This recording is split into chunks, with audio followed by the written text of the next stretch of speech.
Bismillahirrahmanirrahim. Assalamualaikum warahmatullahi wabarakatuh. Alhamdulillah wassalatu wassalamu ala Rasulillah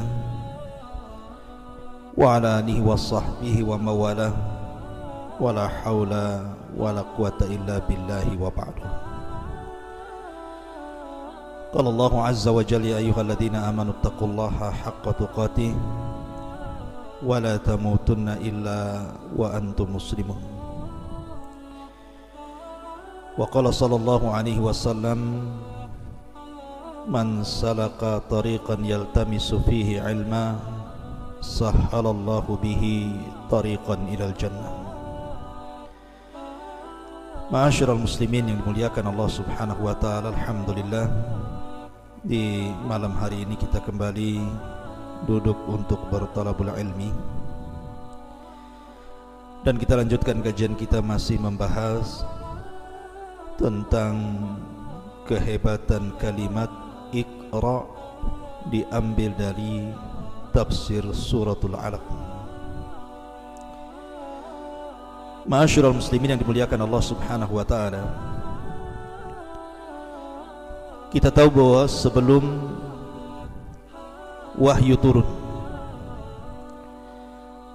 dan itu peristiwa pertama Al-Quran turun kepada Nabi SAW, terjadi kehebohan yang luar biasa dari kalangan jin, sehingga Allah Subhanahu wa ta'ala firmankan dalam suratul Jin, wa anna lamasna as-samaa'a fawajadnaha muliat harasan syadidan wa syuhuban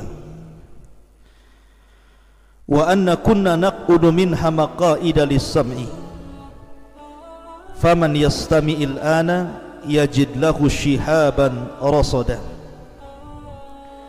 wa anna la nadri asyarrun urida biman fil ardi am arada bihim rabbuhum rasyada.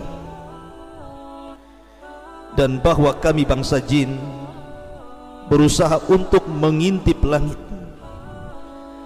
maka kami mendapatkan dipenuhi dengan penjaga-penjaga yang ketat dan suluh-suluh api yang menyala,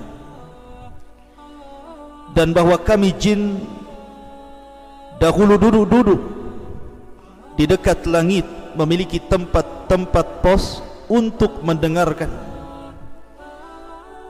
Maka siapa yang mendengarkan sekarang, ia telah mendapatkan suluh api yang menyala dan siap menyambar mereka. Dan bahwa kami jin tidak mengetahui apakah keburukan yang dikehendaki bagi orang-orang yang di bumi, atau menghendaki pada mereka Tuhan mereka berupa kebaikan. Jadi sebelum wahyu Allah Subhanahu wa ta'ala turun, maka Allah Subhanahu wa ta'ala menjaga langit seketat-ketatnya dengan para malaikat, sehingga tidak ada satupun jin yang berhasil naik ke langit kecuali ditembak dengan meteor, dan tidak ada satupun jin yang berhasil duduk di pos-pos mereka di langit yang pertama. Ma'asyiral muslimin yang dimuliakan Allah Azza wa Jalla, kenapa langit tiba-tiba berubah, di mana tidak ada satupun jin yang berhasil naik ke langit? Bahkan iblis kebingungan, ada apa gerangan? Sementara kita lihat kondisi di bumi, Nabi SAW, sebagaimana hadis Aisyah radhiyallahu anha dalam hadis pertama dalam kitab Sahih Bukhari, bagaimana pertama wahyu turun kepada Nabi SAW, di mana Nabi SAW selama 6 bulan dimimpikan oleh Allah Subhanahu wa ta'ala kafalaki subhi, mimpinya seperti falak subuh. Artinya setiap kali Rasul mimpi di malam hari, maka terjadi mimpi itu di siang hari. Jadi kalau seandainya dalam mimpi itu Rasul bermimpi apa yang akan diucapkan manusia besok, apa yang akan dimakan manusia besok, apa yang terjadi dengan manusia besok semua terjadi dalam mimpinya. Dan ini adalah tanda-tanda bahwa Nabi SAW akan diangkat menjadi seorang Nabi. Terlebih ketika Nabi SAW melihat orang-orang Quraisy semakin rusak akidah mereka, semakin rusak akhlak mereka, semakin rusak muamalah mereka, maka Nabi SAW yuhibbut tahannut, mulai mencintai untuk tinggal sendirian dan menjauh dari manusia, seperti Ashabul Kahfi. Maka Nabi SAW terkadang ke Mina, terkadang ke Muzdalifah, dan yang terakhir Nabi SAW kemudian berangkat ke Ghari Hira, sebuah gua. Disitulah awal wahyu turun Allah, wahyu Allah turun kepada Nabi SAW. Maka Nabi SAW berangkat dengan membawa bekal selama 1 bulan. Kemudian Nabi SAW berdiam diri dalam gua itu. Allahu a'lam apa yang dilakukan Nabi SAW. Yang jelas Nabi SAW dalam gua itu bersendirian, tafakkur kepada Allah Subhanahu wa ta'ala, taladzub dengan berfikir tentang alam semesta. Wa yatafakkaruna fi khalqis samawati wal ardh Rabbana ma khalaqta hadza batila subhanaka faqina adzabannar. Nabi SAW tafakkur setiap hari dalam gua itu, sampai pada waktunya Allah Subhanahu wa ta'ala mengutus sayyidul malaikah, pemimpinnya para malaikat, Jibril alaihi salatu wassalam. Maka Jibril alaihi salatu wassalam turun dan masuk ke dalam gua dalam bentuk manusia yang sangat tampan sekali.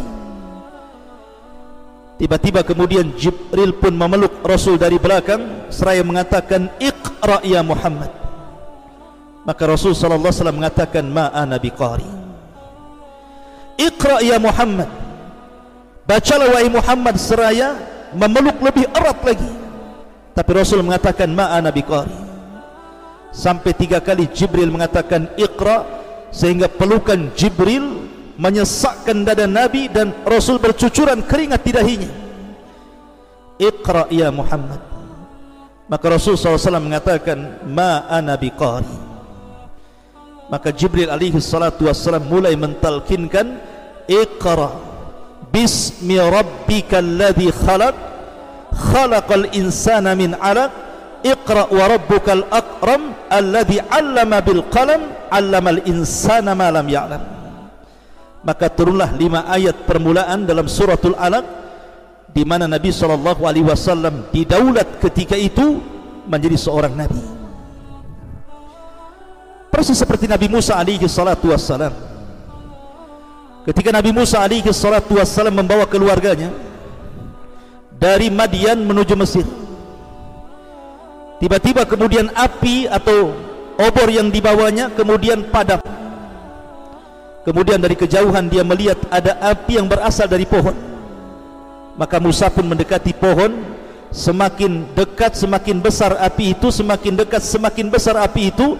Tetapi anehnya pohon itu tidak terbakar, padahal api itu mengelilingi pohon dan ada dalam pohon itu, tapi pohon tidak terbakar.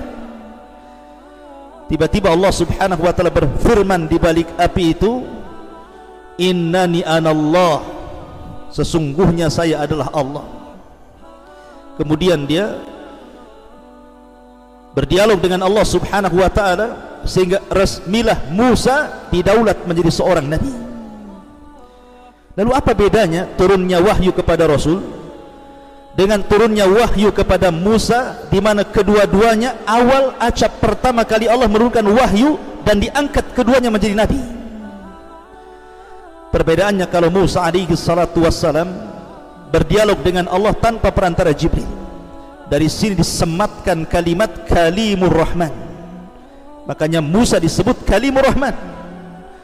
Ketika terjadi dialog antara Adam dan Musa tentang masalah takdir, maka Adam alaihi salatu wassalam mengatakan, bukankah anta Kalimur Rahman, engkau adalah Kalimur Rahman, orang yang senantiasa berdialog dengan Allah tanpa perantara, wahai Musa?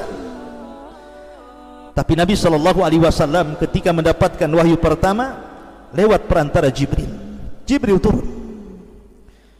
Subhanallah, turunnya Jibril ini merubah semuanya. Karena dengan diangkatnya Nabi SAW menjadi seorang Nabi dan kelak akan menjadi seorang Rasul, maka Rasul akan menjadi manusia yang akan merubah alam semesta. Dengan diutusnya bumi akan berubah, manusia akan berubah, jin akan berubah, langit pun akan berubah. Dengan diutusnya Nabi SAW, berarti dahsyatnya kalimat Iqra dalam gua tersebut, karena akan merubah segalanya. Karena Nabi SAW sudah dipikulkan sebuah tugas dari Allah untuk merubah akhlak manusia, tauhid manusia, akidah manusia, muamalah manusia, sejak dia diutus sampai kiamat dibangkitkan. Ma'asyiral muslimin yang dimuliakan Allah Subhanahu wa taala. Maka Nabi SAW pun setelah kemudian turun surah Al-Alaq ini, ayat 5 pertama dalam surah Al-Alaq, maka Rasulullah SAW kemudian pulang. Rupanya di tengah jalan diperlihatkan Jibril dalam bentuk aslinya, di mana Nabi SAW melihat Jibril itu memiliki 600 sayap. Yang satu sayap itu terbentang saddal ufuk. Maknanya saddal ufuk itu panjangnya sayap Jibril itu mulai dari terbit matahari sampai tenggelam matahari, itu disebut saddal ufuk.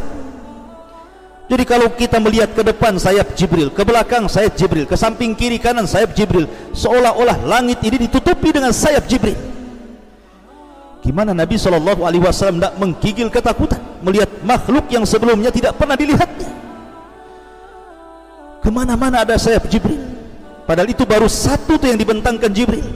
Bagaimana kalau 600 sayap dibentangkan semuanya? Makanya Nabi SAW akhirnya pulang menemui Khadijah. Demam dia. Dia mengatakan, ya Khadijah, dathiruni, dathiruni, zammiluni, zammiluni.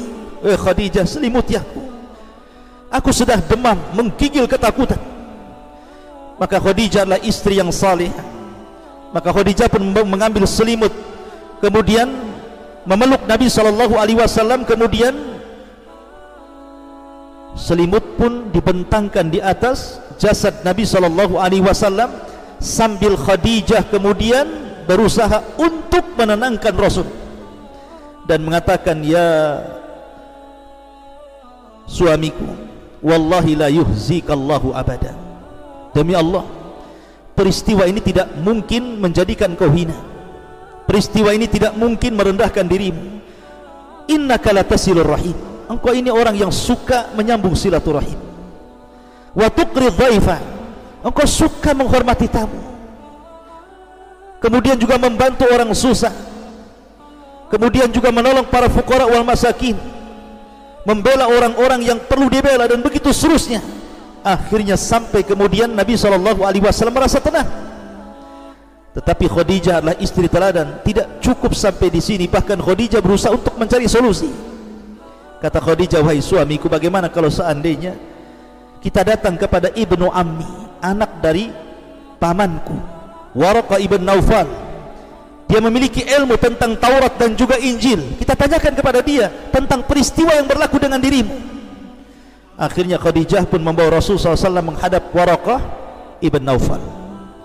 Kemudian diceritakan kisah terjadi tentang masalah surah Iqra yang turun dalam gua. Kemudian melihat Jibril dalam bentuk asli. Tiba-tiba Waraqah menangis karena tahu bahwa ini alamat dan tanda-tanda kenabian. Sampai-sampai Waraqah mengatakan kepada Nabi SAW, ya Muhammad, engkau akan menjadi seorang nabi, dan engkau akan merasakan layaknya seorang nabi ditentang oleh kaumnya, dan engkau akan diusir oleh kaummu. Kata Nabi SAW, bagaimana kaumku akan mengusir diriku? Bukankah aku dikenal di tengah-tengah mereka Sadiqul Amin? Bukankah aku dikenal oleh mereka orang baik? Bagaimana mungkin mereka akan mengusirku? Maka Waraqah mengatakan, tidak ada satupun yang membawa apa yang kau bawa wahai Muhammad illa udhi. Dalam riwayat illa udhi, pasti akan diuji dan pasti akan disakiti. Kata Waraqah, seandainya pengusiran kaummu itu terjadi dan aku masih hidup, maka aku yang akan menolong wahai Muhammad. Tapi selang beberapa bulan setelah peristiwa ini, Waraqah ibn Naufal kemudian meninggal dunia. Tidak sempat melihat Nabi SAW diusir oleh kaumnya, sehingga menjadi khilaf para ulama, apakah Waraqah ibn Naufal orang yang pertama kali masuk Islam dari kalangan dewasa, ataukah Abu Bakar Siddiq radhiyallahu an yang masuk Islam dari kalangan dewasa? Terjadi khilaf para ulama, Waraqah ibn Naufal ataukah Abu Bakar. Walaupun yang masyhur adalah Abu Bakar Siddiq radhiyallahu an, dan ada yang berusaha menjama di permulaan Islam Waraqah ibn Naufal masuk Islam, tetapi ketika menyebarnya Islam, maka orang yang pertama masuk Islam di tengah-tengah manusia dari kalangan orang dewasa adalah Abu Bakar Siddiq radhiyallahu an. Akhirnya Nabi SAW pun resmi diangkat menjadi Nabi. Ketika Nabi SAW pulang, kemudian hatinya agak tenang. Maka Nabi SAW suatu malam tidur, tiba-tiba ketika sedang nyenyak tidur, datang Jibril dan mengatakan, ya ayyuhal muddathir, qum fa'anzir, wa rabbaka fakabbir, wa thiyabaka fatahhir, wa ruzza fahjur, wa la tamnun tastaghfir, wa li rabbika fasbir. Turun 5 ayat pertama dalam surah Al-Mudaththir. Maka dengan turunnya surah Al-Mudaththir ini, maka resmilah Nabi SAW diangkat menjadi seorang Rasul. Nubbi'a bil alaq bil iqra dan ursila bil mudaththir. Ma'asyiral muslimin yang dimuliakan Allah Azza wa Jalla, inilah sekelumit tentang kisah bagaimana permulaan wahyu turun kepada Nabi SAW. Dan ketika surah Iqra ini turun kepada Rasul, itu tepat di bulan Ramadan, tepat di 10 akhir Ramadan, tepat di tanggal-tanggal ganjil bulan Ramadan, lebih tepatnya lagi di malam Lailatul Qadar. Makanya Allah Subhanahu wa taala berfirman, inna anzalnahu fi lailatul qadr wa ma adraka ma lailatul qadr, lailatul qadri khairun min alfi syahrin. Dalam ayat yang lain, syahrul ramadhan alladhi unzila fihi alquran hudalin nasi wa bayyinatin minal huda wal furqan. Wallahu a'lam bishawab. Ini yang bisa sampaikan, mudah-mudahan ada manfaatnya insyaallah. Nanti kita akan masuk kepada tafsir daripada surah Al-Alaq. Insyaallah kita berjumpa di pagi hari, mudah-mudahan ada manfaatnya. Subhanaka wa bihamdika asyhadu an la ilaha illa anta astaghfiruka wa atubu ilaik. Allahu ta'ala alam. Assalamualaikum warahmatullahi wabarakatuh.